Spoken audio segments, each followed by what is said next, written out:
Hi all, അസ്സലാമു അലൈക്കും വറഹ്മത്തുള്ളാഹി വബർക്കാത്തുഹു. Welcome to my YouTube channel. ഇന്നത്തെ എൻ്റെ വീഡിയോ സ്വപ്നം എന്താണെന്നും അതിൻ്റെ അതിരും സ്വഭാവവും എന്താണെന്നും വിവരിക്കുന്നതാണ്. തത്വചിന്തകന്മാർ വ്യക്തമാക്കുകയുണ്ടായി, ഉറക്കം കാരണം നനഞ്ഞ മൃദുവായ ചില വാതകങ്ങൾ ഉണ്ടാകും. അവ ശരീരത്തിൽ നിന്നും മസ്തിഷ്കത്തിലേക്ക് കയറിപ്പോകും. ഇത് കാരണമായി എല്ലാ ഇന്ദ്രിയങ്ങളും ശക്തികളും വിശ്രമിക്കുകയും ഭക്ഷണം നന്നായിട്ട് ദഹിക്കുകയും ചെയ്യും. ശരീരത്തിൻ്റെ വാതം, പിത്തം, കഫം, രക്തം എന്നീ ഘടകങ്ങൾ ദൃഢമാവുകയും ചെയ്യും. ഈ സമയത്താണ് നമ്മുടെ മനസ്സിൽ സ്വപ്നങ്ങൾ പ്രത്യക്ഷമാകുന്നത്.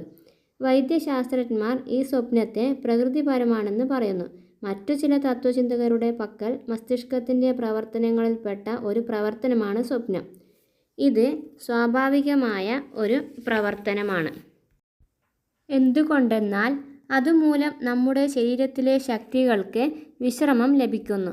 പ്രത്യേകിച്ചും ഭാവനാശക്തിക്കും ചിന്താശക്തിക്കും കൂടുതൽ വിശ്രമം ലഭിക്കുന്നു. പറഞ്ഞു കഴിഞ്ഞ ഈ ശക്തികൾ റൂഹ് നഫ്സാനിയുടെ പ്രവർത്തനങ്ങളാണ്. അവയുടെ സ്ഥാനത്ത് മസ്തിഷ്കമാണുള്ളത്.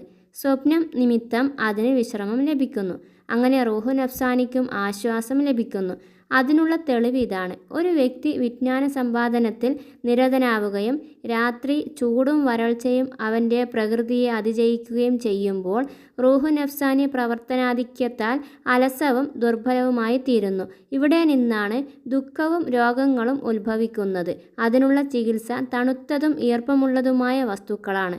നീലത്താമരയുടെ എണ്ണയും തത്തുല്യമായ മറ്റു വസ്തുക്കളും പോലെ. തത്വചിന്തകന്മാർ പറയുന്നു, സ്വപ്നം രണ്ടു തരമുണ്ട്: സ്വാഭാവികവും അസ്വാഭാവികവും.